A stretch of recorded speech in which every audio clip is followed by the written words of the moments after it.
if they were able to cut costs. Senator, because what's happened is we've seen a migration where credit card companies used to compete on APR, or the interest rate, to rewards, and the rewards go mostly to the upper end. So again, the profitability of credit card companies doesn't have to be hit if they concentrate more on competing on rates than rewards. Work on the spread, but there's a lot of frothiness in there if we don't get it right. Thank you, Mr. Treasurer. Thank you, sir. Senator Warner. Thank you, Mr. Chairman. And boy, I didn't hear Senator Kennedy this morning, but Senator, tell us, you were like out-Kennedying Kennedy today in terms of your presentation. That's a high bar. That's a high bar. Mr. Secretary, good to see you. No, Mr. We will not extend to you anymore. Mr. I got to get my in a House move. I reclaim my time. 4 minutes and 38 seconds. Please use them. You actually have a All right, Mr. Secretary, I got a bunch of stuff. One of the reasons I voted for you, encouraged others, was your support for CDFIs. One of the things I'm really proud of, Senator Crapo and I had an active bipartisan CDFI caucus. And last October, oh my gosh, Senator Crapo got 105 Republican members of Congress, including 8 Republicans on this committee, to say CDFIs, it's a good program. Yet the CDFI fund at $324 million in fiscal year 25, it's now February 26, and none of these funds have been released. And I know we've talked about this. Treasurer, I know, works with OMB and some difficulties there. And we're hearing from CDFIs and how this is dramatically affecting. When can we expect those funds to get released? Senator, I can't give you an answer. OMB will decide the terms and the timing of the CDFI apportionments. Mr. Secretary, I got to tell you, you're the Treasury Secretary. You run this program. You had 105 Republicans say we need to get the money out. Well, Senator, unlike please. the Federal Reserve, I can't print magic money. Well, you sure as heck could call the OMB director and say this is a program that you have legal authority over. It is important. Matter of fact, as we talked about, President Trump, in many ways, I know he's forgotten this, but in 2019 became the godfather of CDFIs, when in the last Trump COVID package, he put $12 billion into this program. So I urge you, please, Mr. Secretary, pick up the phone and call. I know it would be difficult. I wouldn't want to talk to the OMB director either that much, but please talk to him and see if you can get those dollars released. It is so important, and I hope the 8 of my Republican colleagues will at least say, attaboy Warner on this one. Thank you, Mr. Chairman. I reserve my time back. I want to add, I know we're spending a lot, I feel like I'm in crypto hell. I know, Cynthia, I'm welcome to it, and God bless you, and you know, I think, and actually, and I really appreciate what you did on the stablecoins bill, and I think, you know, we got a lot of broad bipartisan support. At least many of us, I think all of my Republicans and many of my Democratic friends agree, we want these products built in America, crypto's here to stay, and we need clear rules of the road. And stablecoin was simple compared to market structure. But you have, one of the things that we see in crypto, and we are working our tail off. You can please, I think the chairman and I've spent, and Cynthia and others have spent more time on this than, anyway, I'm going to use up my time. But there are a lot of issues around national security that you have unique perspectives on with FinCEN, with the Secret Service. We sure as heck don't want to take away from prosecutors some of the tools they have to go against bad guys. You know, we've got to have some area to close down some of the gaps in DeFi. And again, there's bipartisan agreement on this, but boy, we need, I think we're starting to get some of the technical assistance.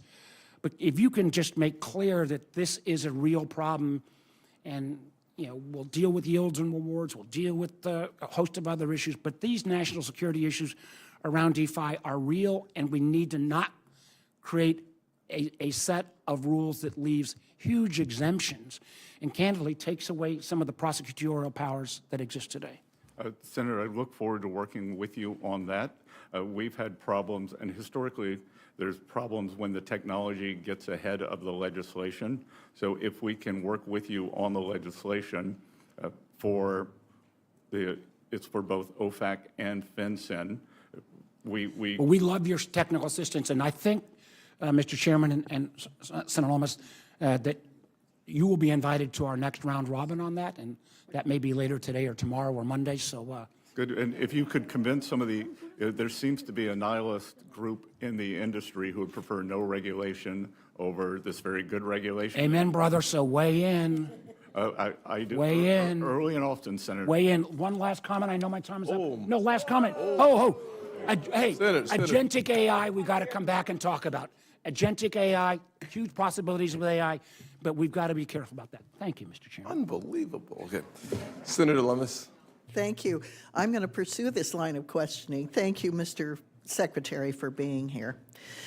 You've had a chance to travel the world since you took the oath of office. Is China trying to use digital assets and blockchain to build an alternative to American financial leadership? We don't know that for sure. There are lots of rumors of Chinese digital assets that may be backed by something other than the RMB, perhaps gold-based. We haven't seen that. They have a very large sandbox in Hong Kong, and HKMA is actively traveling the world looking at different mechanisms, so I would not be surprised. Based on what you know now, what is your opinion about the importance of having clear rules of the road, market structure legislation in the United States? Look, I think that it's impossible to proceed without it. We have to get this Clarity Act across the finish line, and any market participants who don't want it should move to El Salvador. So, as a industry, what is the benefit to having this industry embedded in the U.S. economy? Well, again, as I said, that there seem to be people who want to live in the U.S. but not have rules for this important industry, and we've got to bring safe, sound, and smart practices and the oversight of the U.S. government, but also allow for the freedom that is crypto. And I think it's a balance that is being worked out. It was worked out in the Genius Act, and I'm confident with leadership of people on both sides of the aisle that we can get clarity across the line this year. Can you see a day when conventional banks and digital asset banking are offering the same types of products, giving each an advantage to offering a broader array of financial products to the American consumer? I think that can happen over time, and we've actually been working with small and community banks to discuss how they can be part of the digital asset revolution also. Among the things that have challenged us in these last months is concern by community banks and big banks that the stablecoin bill, the Genius Act, and market structure could cause a bleeding of deposits from small banks. What's your reaction to that concern? Look, I've been a champion of these small banks, and deposit volatility is very undesirable because it is the stability of those deposits that allows them to lend into their communities, ag, small business, real estate, and we will continue to work to make sure that there is no deposit volatility associated with this. Well, as an ag borrower, I commend you on that because I have borrowed from community banks on our ag operation for decades, and we're dependent on our community banking relationships in rural America to help sustain us and grow our businesses. So I very much appreciate that. I want to switch to digital asset taxation for just a minute.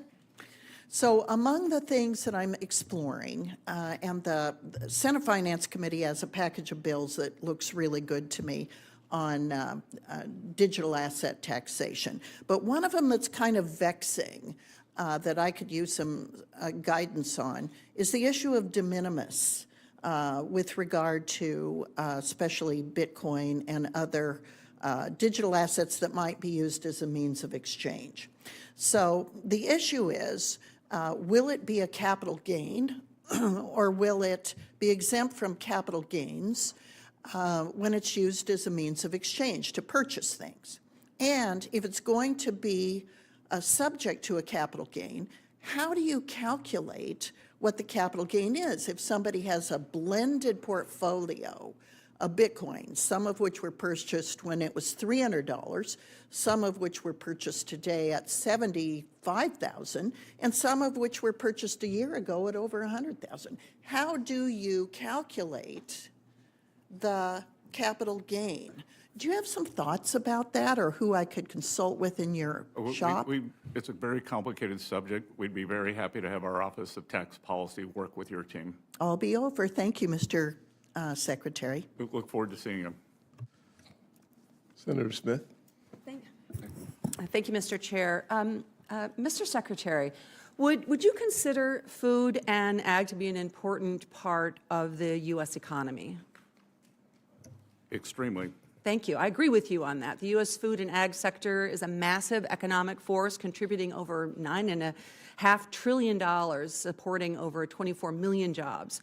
So, Mr. Chair, what I'd like to do is to submit a letter for the record. This is a letter sent on Tuesday to the ag committees in both the House and the Senate. It's signed by 27 former and current leaders in the ag sector from all across the country. It's a very bipartisan letter. Folks from corn, pork, milk, grains, renewable fuels, Farm Bureau, former USDA officials from both Democratic and Republican administrations.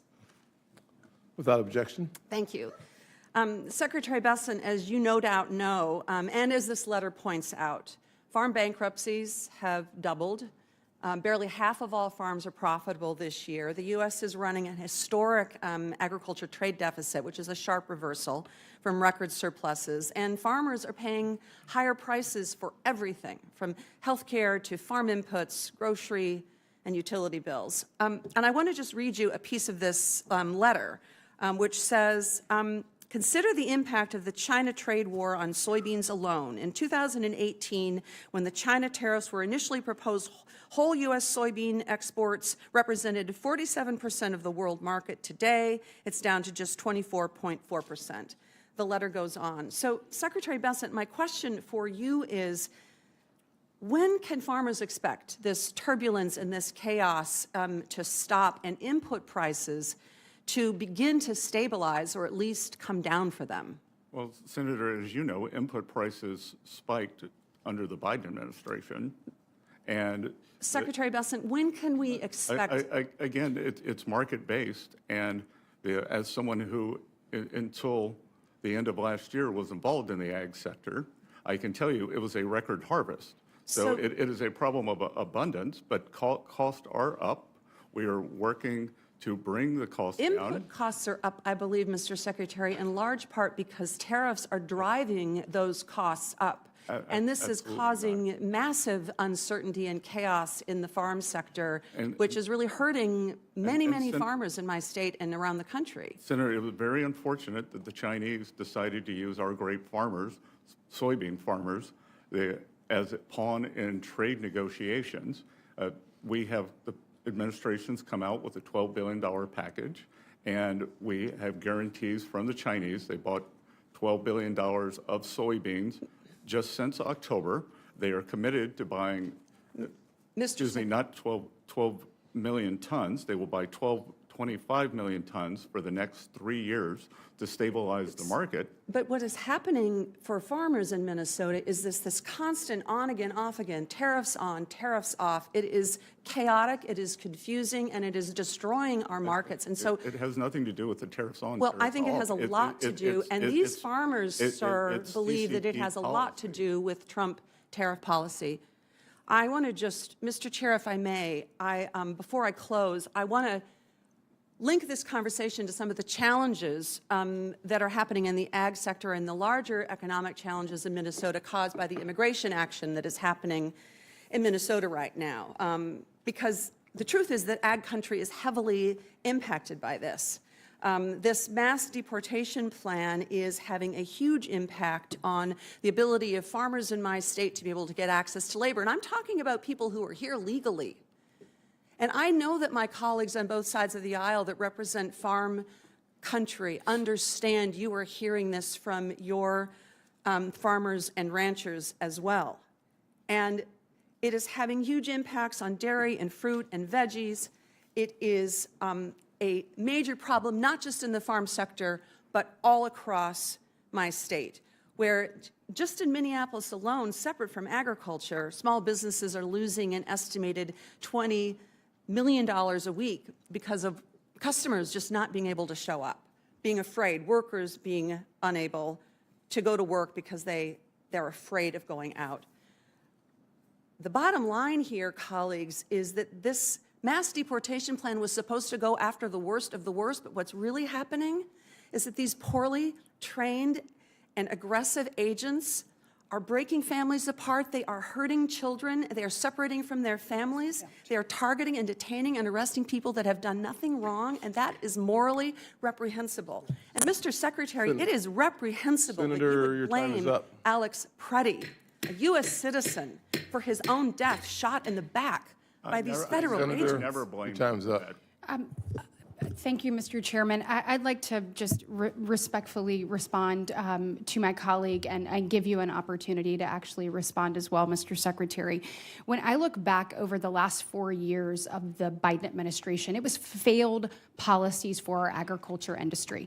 Number one, President Biden walked away from the trade deals and the trade gains that President Trump had gotten for our ag industry. Number two, with record high inflation, it hit our farmers worse than anyone. Both the war on energy of the Biden administration, plus the amount and the payment of equipment, plus the fact that input cost had literally been frozen, and the Biden administration failed to pass a farm bill, didn't even try. So here you had record high cost with energy, equipment, labor, inflation, and then you cap what they can make. And I don't remember one person on the other side of the aisle saying, let's move a farm bill. Let's help these people. Let's drive down energy cost. And so I would just like to say, Mr. Secretary, I feel like our ag industry is at the forefront of what we're looking at right now, and I would like to give you an opportunity to respond. Well, one of the things I will respond to is that in my first meeting with my Chinese counterpart, the vice premier, I asked him, under the phase one purchase agreements, they were actually exceeded in 2020, signed in January 2020. The level of the agreement was exceeded every time President Trump has spoken with Party Chair Xi. He suggested he buys more soybeans, and slowly that tapered off. And we said, why? He said, Biden didn't enforce. Biden didn't enforce the purchase agreements. Yeah, walked away from it. So speaking of something else we walked away from in the Biden administration was actually being tough on Iran when it came to sanctions. I appreciate the maximum pressure strategy that President Trump has gone back to. I'd like to ask you, what more can we be doing as we see us place pressure on the Ayatollah, who is no friend of the United States of America, and as we see what he is doing to the citizens of his own country in the streets? What more can we be doing to make sure that we are placing the pressure that we need to on the greatest state sponsor of terrorism, and that is the Ayatollah and Iran? Well, what we can do at Treasury, and what we have done is created a dollar shortage in the country. At a speech at the Economic Club of New York in March, I outlined the strategy. It came to a swift and I would say grand culmination in December, when one of the largest banks in Iran went under. There was a run on the bank. The central bank had to print money. The Iranian currency went into free fall. Inflation exploded, and hence we have seen the Iranian people out on the street. We will continue monitoring all the partners, all the Iranian partners. The good news, Senator, is that we have seen, and we can see it with our fencing, we have seen the Iranian leadership wiring money out of the country like crazy. So the rats are leaving the ship, and that is a good sign that they know the end may be near. I want to switch quickly to regulatory tailoring. It is obviously my belief that proper tailoring actually ensures that supervision is grounded in economic reality rather than subject ideology. Can you speak a little bit to the work that you and EFSOC agencies are doing to more properly calibrate our regulatory framework, whether it's capital rules or stress testing, or even adjusting to outdated thresholds? Again, we are looking at all the thresholds. One thing that happened, too big to fail became too small to succeed, as Senator Haggerty said, and we don't want to see more of our small banks go under. What we want to see before the great financial crisis and this excessive regulation on the system was we would see about 50 new banks formed every year, by definitionally small banks, and we need to get back to doing that. We need to get back to small banks. I was talking to a community banker, 17 employees, 3 compliance people. And last, I've got 30 seconds, but there have been claims made by the other side of the aisle, even tweets put out. I can provide that for you if you need that. But some pretty serious accusations, and saying, we have a tweet actually from the ranking member that says, and I want you to be able to correct the record if this is true, but essentially claims that the IRS has gutted enforcement and dismantled the DOJ or forced tax fraud investigators to actually stop doing their job. Does that have any legitimacy at all? Because I think that gives us all concern if that's the truth. Complete sophistry. We've identified $10 billion in tax crimes, up 15% from 2024, $4.5 billion tax fraud, up 110% from last year. Thank you. Thank you. Senator Warnock.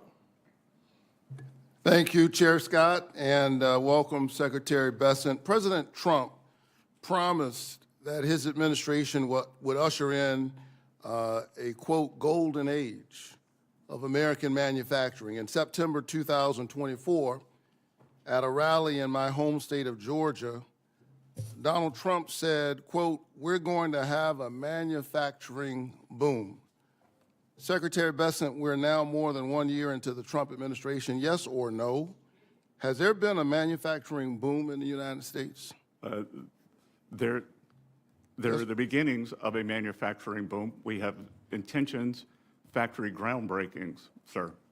So your answer to that is yes, there's been a manufacturing boom? That we are at the beginning of a manufacturing boom. Okay, you and I could agree to disagree, but more importantly, manufacturers are telling us something different. Manufacturers are struggling because of the president's policies, and that's what they keep telling us, and the facts keep telling us. In fact, just this past Monday, the Wall Street Journal published this article entitled, U.S. Manufacturing is in Retreat, and Trump's tariffs aren't helping.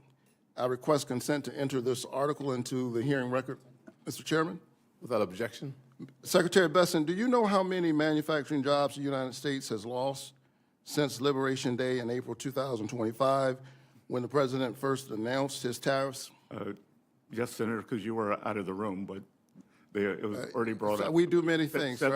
I don't need you to tell me where I was. 72,000, and I will point out that the Wall Street Journal 72,000 is not called the Main Street Journal, and they care more about Wall Street than Main Sir, Street. I'm not asking you to opine on the Wall Street Journal. I have 3 minutes. Just answer the questions that I'm actually asking you. So 72,000 manufacturing jobs, according to the Federal Reserve Bank of St. Louis.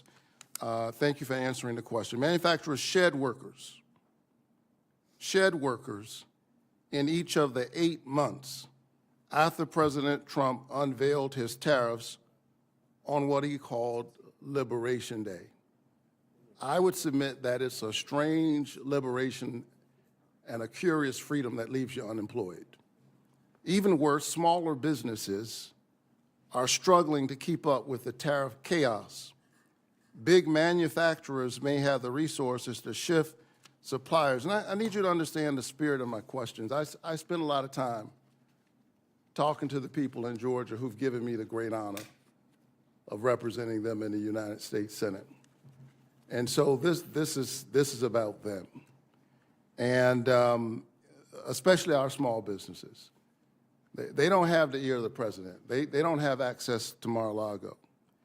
And so they're not able to insulate their company from the worst of the tariff. Secretary Bessent, small businesses without the same resources or unfettered access to the president, what should those businesses do for the relief if they can't get into Mar-a-Lago?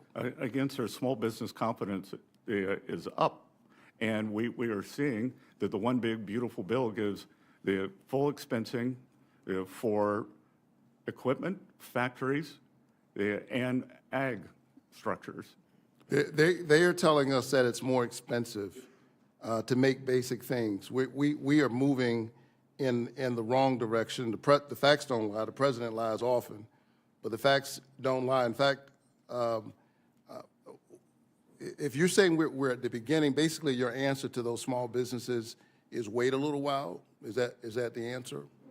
That a year from? You ask about manufacturing. That's right. So I'm asking you. And I am saying. I'm asking you about this manufacturing boom. Will we see yes, something different a year from now? We are going to see it. I was just in my home state, Senator Scott's state, South Carolina, that we are seeing a boom there. And I believe Georgia has very good pro-business policies. I'm sure you will see a boom there also. The factory build intentions are quite high. I'll tell you what I see. I see, as I talk to folks, that it's more expensive to build things in America. I see that we've lost 72,000 jobs a year into this administration. We've lost manufacturing jobs every month since he called for Liberation Day. And meanwhile, folks who are working in these small businesses trying to make their lives work, they're seeing higher costs. They're seeing their costs go up for groceries. They're seeing their costs go up for electricity. They're seeing their costs go up for health care. And I think the American people are still waiting for a solution. So far, we haven't seen one coming out of this Trump tariffs regime. The Baptist preacher is done, and I have no time left. Thank you very much, Mr. Secretary. Inflation. Senator Ricketts. Thank you very much, Chairman Scott and Ranking Member Warren, for this hearing, and Secretary Bessent, thanks very much for being here. Appreciate it. Good to see you, Senator. Good seeing you. And I want to thank you and commend you for updating the 45Z clean fuel production credit. That is very important, so thank you very much for getting that out. Your guidance incorporates what we put in the Working Families Tax Cut. Remember, that's how we rebranded the One Big Beautiful Bill. And supports Nebraska farmers and biofuel producers, so that's really, really important. It also ensures that feedstocks from faraway countries will not be allowed to get that credit, which means American taxpayer dollars will stay here in America. That was very important, so Secretary Bessent, appreciate that. Also, want to just comment on one of my colleagues from the other side of the aisle talking about the ag economy.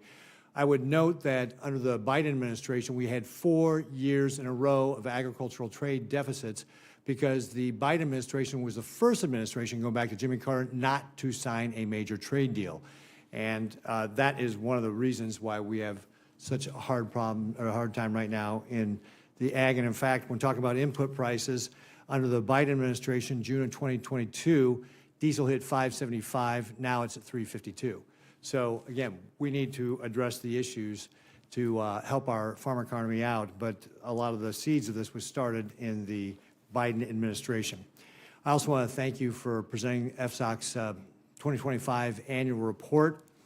In that, one of the things that perhaps you already touched upon, and if I'm repeating myself, please forgive me, or repeating what's happening, forgive me, but the Biden administration, under the Biden administration, then Secretary Yellen, actually undid all the good work of the Trump administration in 2019's FSOC when they changed the activity-based designation guidance. Yellen replaced it with her own guidance that was turning a last resort safeguard into a tool that could be weaponized and stifle innovation and restrict access to capital that would grow our economy. A little over 2 years ago, I sent a letter to then Secretary Yellen about how the 2023 entity-based designation guidance was misguided, lacked evidentiary support, and increased the likelihood of market distortions. Secretary Bessent, do you agree with the characterizations of the 2023 guidance that could do all these things, could cause market distortions? I believe in the activity-based guidance, and we are moving back to that, Senator. Great. And Senator, if I could just point out that FSOC under Secretary Yellen, 2 weeks before three of the largest bank failures in U.S. history, many of them due to bond market portfolios, identified climate as the biggest risk to financial stability. They had not over-leveraged bond portfolios. Seems like misplaced priorities given a financial service sector. Secretary Yellen rolled out her new guidance, and then she stripped out the cost-benefit analysis of it.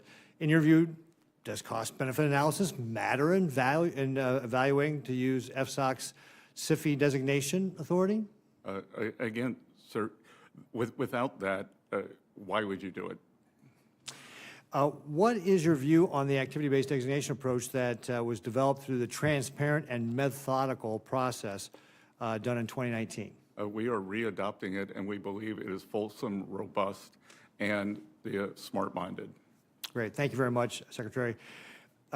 Thanks to President Trump's leadership and your steady hand at the Department of Treasury, the United States economy is doing very well. I think the GDP growth in the last quarter, third quarter, was 4.4% annualized in 2025. Labor markets remain resilient. The unemployment rate is 1.2% below historical average. Inflation is down from the highs of the 40-year high Biden administration, decreasing some 70% from the peak in the Biden administration. American markets are strong. We saw the largest tax cut in history signed into law, allowing us to avoid a $4.2 trillion tax increase. We've got no tax on tips, no tax on overtime. 88% of seniors will not pay federal income tax. The average refund is supposed to be $1,000 higher this year. And the average Nebraska family will avoid a $2,400 tax increase. Yet, despite all this progress, we're seeing consumer confidence is not really rebounding the way that the economy seems to be. In your opinion, what more can we in the Senate be doing with regard to consumer confidence and making, obviously we had 40-year high inflation under the Biden administration, but what more can we be doing in the Senate to be able to help out with confidence of consumers? Other than telling consumers to turn off MSNBC, because a large part of it is a survey problem where Democrats vote very low, Republicans are more realistic, and then we end up what we're seeing. Senator Kim's time. I appreciate your comments, but Yeah, thank you. and by the way, for all members, they're going to close the vote at 12:05. So Okay. just let Thank know you, that. Chairman. Started 10 minutes ago. Thank you, Secretary, for coming on out here. Just the other week, you took part in talks with Russia.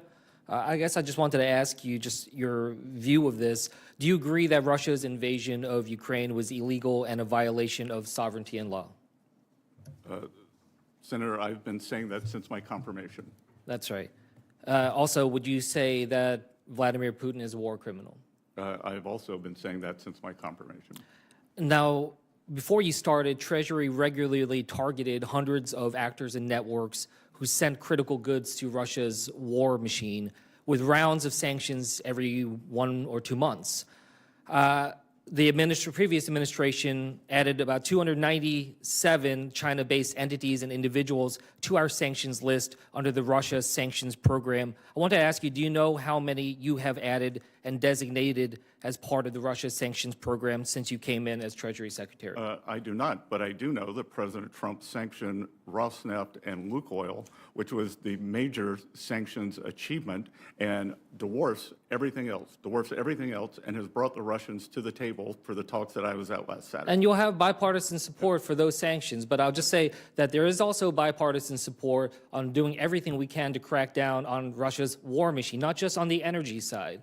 And so, as I said, the previous administration has added 297 China-based entities. This administration has added 0. That is the number 0. So I just urge you. The previous administration was extremely weak on sanctions, and it was on record as saying that they did not want to increase energy sanctions because they were worried about the midterms, worried about the failed election of Vice President Harris, and in a display of cowardice. I'm not asking you about that right now. But on the way out the door, Jake Sullivan raised some of the energy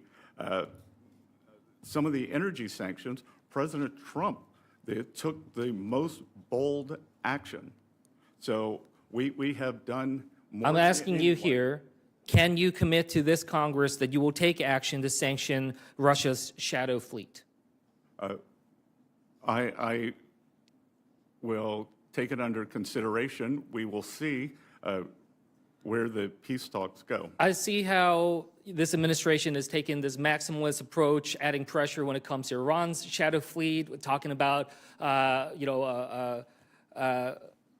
cutting off Venezuela's ships. I think that there needs to be consistency here. And again, there is bipartisan support for this.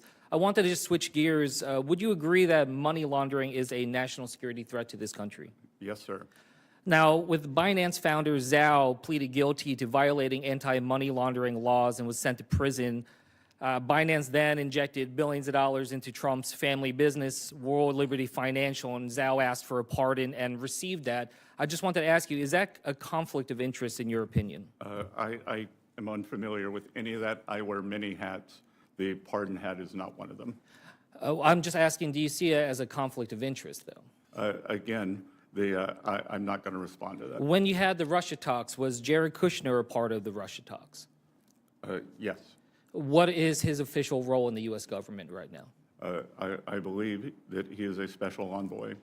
So you believe that he has an official position and that is not a unpaid volunteer position?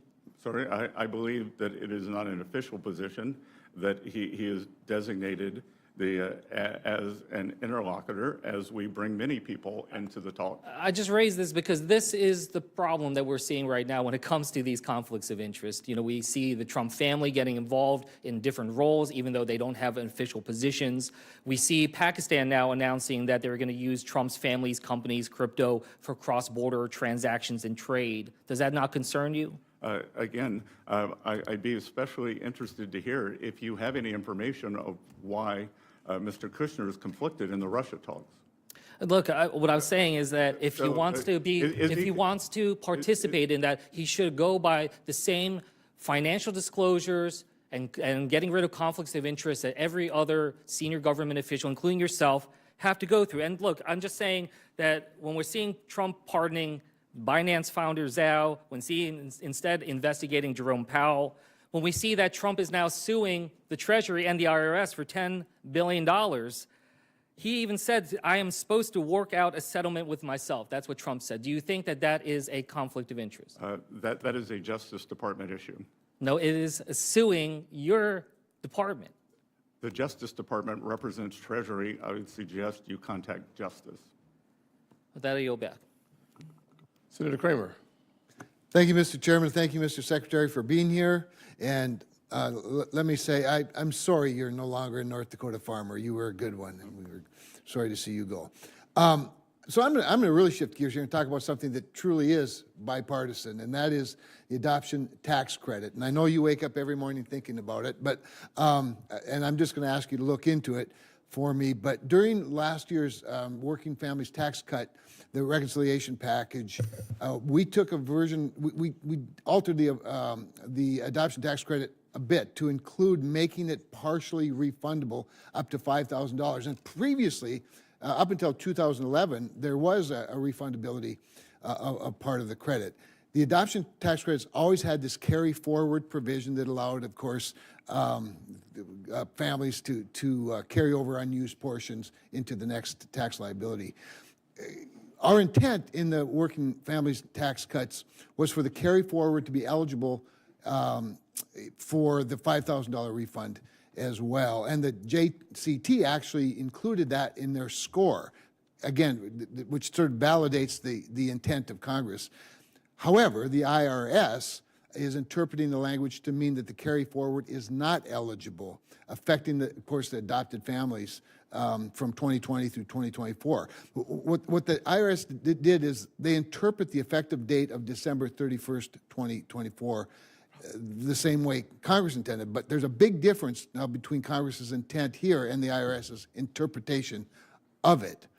I don't believe it was the administration's intent to make this what I believe to be a mistake when the president signed it into law. So I just wanted to bring it to your attention, mostly to highlight it and then to see if you'd be willing to look into it for Yes, me. Senator, I believe you're referring to the section 7402. And my tax office is very happy to work with your staff. I look forward to that. And the underlying bill that created this language is very bipartisan. Our colleague, my good friend Amy Klobuchar, and I co-chair the Adoption Caucus, or the coalition, and work on these things closely together. So we'd love to work with you. Okay, on another matter, yesterday, in the House, my friend and colleague Bill Huizenga, Congressman Huizenga, talked to you about the 3% budget resolution bill that he has. I'm leading that resolution over here in the Senate. The goal of it is to establish the goal of reducing the federal deficit to 3% of GDP. Now, you referenced in your opening statement, I noticed that it's already been reduced somewhat to 5.4%. And one of the ways we can grow out of a deficit, or we can get out of a deficit or reduce a deficit, is by growing out of it. But I'd like to work on both sides of the ledger with you a little bit, because you have said that we don't have a revenue problem, we have a spending problem, and I absolutely 100% agree. So maybe you could just speak for the remaining time, although I would love to translate productivity sometimes as a result of efficiency, which might be a little bit of a workforce challenge, but that's another whole longer story. But speak a little bit to that goal. Is 3% by 2030, which is what our resolution do, is that realistic? So, Senator, my target is for something that begins with a 3 by the end of President Trump's term. As I said, for calendar 2024, we were at 7%, the highest when we weren't at war, not in a recession. We're at 5.4, and what friends from the other side of the aisle don't, the tale of woe and gloom, we have, over the past 3 quarters, we've averaged 4.1% GDP growth, and we had a fiscal contraction last year. They brought down the spending, which is one of the reasons our bond market did well, so we're at 5.4, and as we move that down, we will see the economy improve, and everyone could go to the Treasury website, or the X account, I'm old school, they can go to the X account, and they can see a study by MIT that shows that the budget deficit that was blown out in 21 and 22 created the great inflation of 22. So as we bring down government spending, it will bring down rates and bring down inflation. And at the productivity growth levels we're at right now, I mean, who knows how quickly we can get out of it. I think we're in an exciting time that could be like we saw in the 90s. I agree with you. We're at the beginning of the boom. I yield back 2 seconds. We'll take them. Thank you, sir. Senator Gallego. Thank you, Mr. Chair. Secretary Besson, thank you again for being here today. We kind of touched on this earlier. In addition to being Treasury Secretary, you are serving as Acting Director of the IRS. So following up on Senator Kim's questioning, so you are fully aware that the President is suing your agency for $10 billion. Yes. We would agree. Would you agree that $10 billion is a good sum of money? Yes, sir. Where would that be cut from? Let's say for some reason he actually wins that lawsuit. Where would that $10 billion come from? Again, it would come from...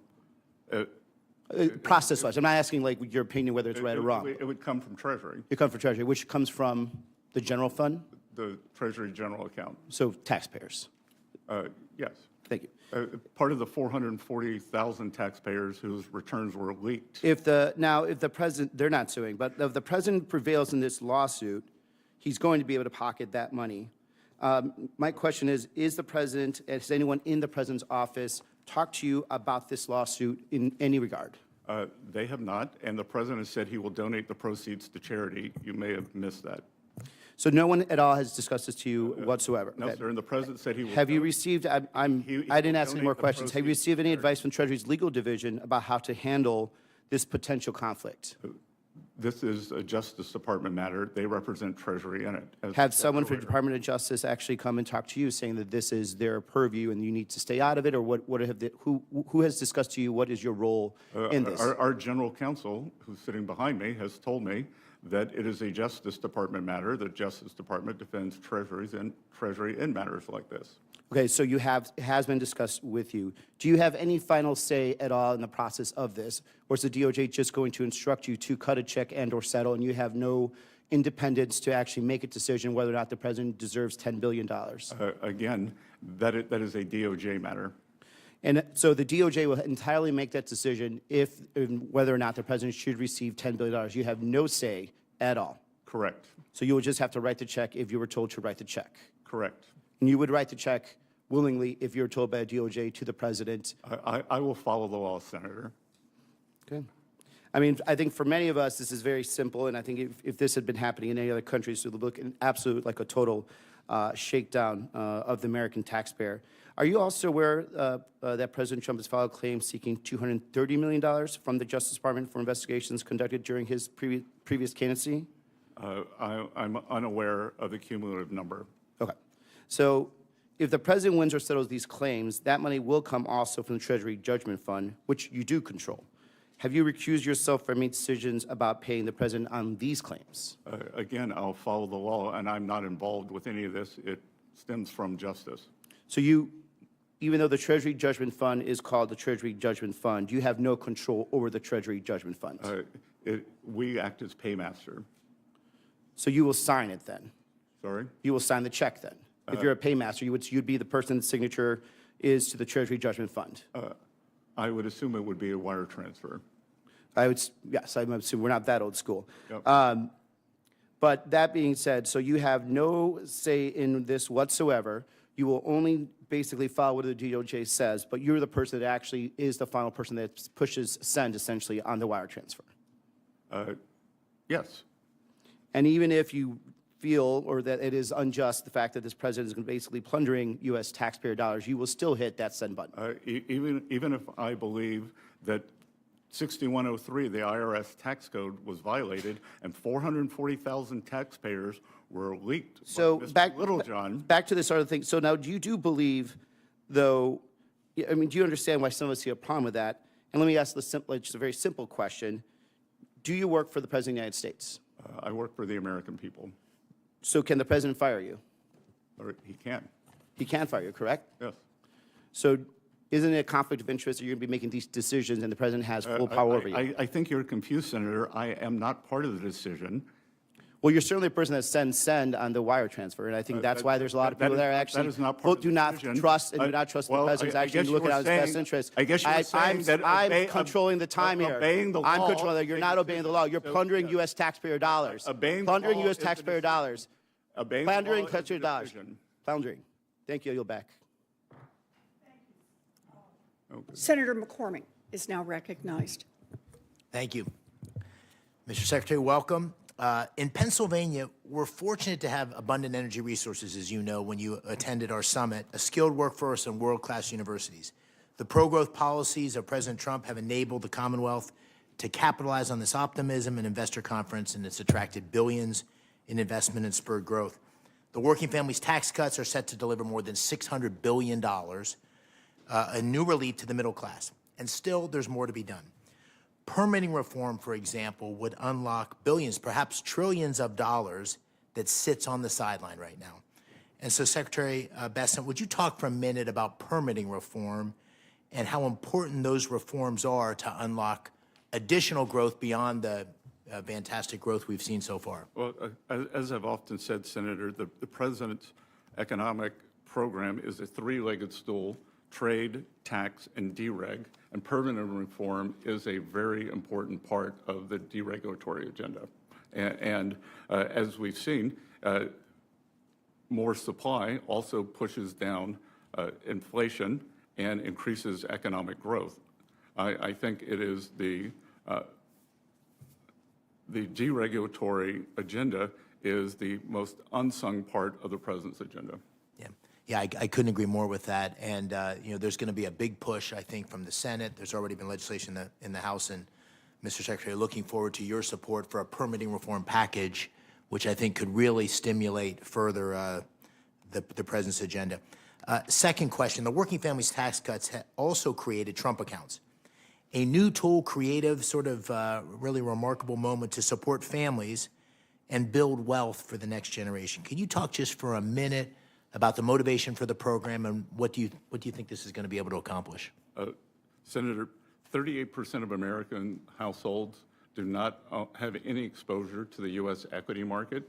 So for the next 4 years, as a $1,000 seed investment is made to all newborns, it will bring them into the system and set them on a path. There can be contributions from family members, from employers, from philanthropies, from philanthropists, and we believe that over 20 states will do this. So it is going to, over time, allow all families to have a share of the great American innovation and growth economy.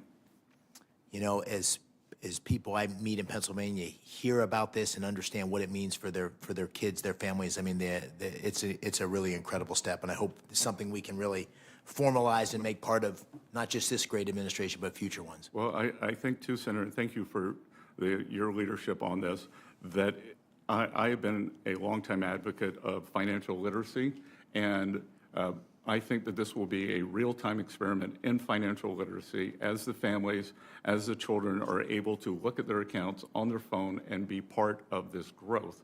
I think that it will become very real and engaging for them. Yeah, I agree. Final question. As you know, that the trajectory of U.S. debt is unsustainable. Net interest payments alone account for 14% of total government spending, and higher debt levels combined with high interest rates put upward pressure on the cost to service our debt. Further, $10 trillion of government debt will mature over the next year and roll over, which is a third, a little less than a third, I guess, of debt outstanding. Can you discuss briefly the conditions in the U.S. Treasury market and the trends you're monitoring as we enter this period? Senator, thus far the market has been very resilient. We've had some of our best auctions in a long time this year. We're seeing very good foreign demand. But as you said, the trajectory, we have to get it back under control. As I talked earlier, we need to get back to something with a 3 in front of it in terms of deficit to GDP. Reason I came out from behind my desk was I was worried that many people, especially as Vice President Harris was campaigning, wanted to go into a European-style social democracy, low growth, raise taxes, growth lower, more taxes, unsustainable debt. So that's why at FSOC, we are focused on growth as desirable, but also a lack of growth as a financial stability risk. Good. I don't have time for a final question, but I will just say I want to compliment you and the administration, and OFAC in particular, for the maximum pressure campaign on Iran and what that means for supporting freedom in Iran. So thank you for that. Thank you, your team. Thank you. Senator Blunt Rochester. Thank you, Ranking Member Warren and Mr. Secretary, for your presentation of the 2025 annual report. Mr. Secretary, in your testimony, you talked about avoiding, quote, regulation by reflex and focusing on growth instead of reacting to every potential risk. You say FSOC is, quote, tuning out the white noise to concentrate on the issues that matter most. From my constituent calls and emails and conversations, I know for most families, they don't experience economic policy as white noise. They experience it through higher rent, higher medical bills, higher grocery prices, and just worrying that the next bill or price increase will push them over the edge. And it's why the Financial Stability Oversight Council's job is so important and why it can't wait until markets break. Its job is to spot problems early before families pay the price. Housing-related risks have been showing up for decades. On this committee, we've worked on the road to housing in a bipartisan way. And my first policy agenda, actually, as a senator, was focused on housing. So today, I want to understand what Treasury has actually done with these warnings. Secretary Bessent, in 2024, FSOC issued a report warning of weaknesses in non-bank mortgage servicers, companies that now handle most U.S. mortgages. Last year, on January 31st, 2025, GAO also warned that trouble at these firms could disrupt federally backed mortgage markets. So in light of these warnings by FSOC and GAO, what has Treasury done in response to address the risks in the housing market? Well, that was the Yellen Treasury, and they said that everything was a risk. The Senator, that's why we are more focused. But we are very focused on the mortgage market through Fannie and Freddie and through the non-agency actors. So is Treasury's position that this was overstated, this risk was overstated, or? As I said in my statement, if everything is a risk, nothing is a risk. But I'm specifically asking on Yes, the issue of housing. Yes, I believe, and again, part of housing is being able to have tight spreads in the mortgage market, and we're at multi-year lows in the spreads versus treasuries, which tells me the mortgage market's very healthy, and we had the lowest mortgage rate in the past 3 years in January. Okay, so the mortgage, you're saying it's healthy. I know foreclosures are up 21%, mortgage delinquencies are 4-year high. I know all of that. But separately, your 2025 annual report notes that FSOC created a household resilience working group to identify early warning signs of household financial stress. It's my understanding that this working group was just created in December. Has it met yet? And what is it expected to produce? Again, it's exactly as it seems. It will be meeting monthly. It did not meet last month. And we want to look at the household balance sheets and understand, again, the question I got on consumer sentiment. Is it sentiment or is it reality? Where are the pressure points? Because we do want to help working Americans and spot problems early. So do you know what are the outcomes? What is it expected to produce? Or could you share that? Well, as it hasn't started yet, Senator, I would look forward to sharing the work product with you as we move through the year. I would hope there is a plan, because I know usually if you set up a group, there's a mission for the working group, there's a plan, a set of expectations. So look forward to hearing from you on that.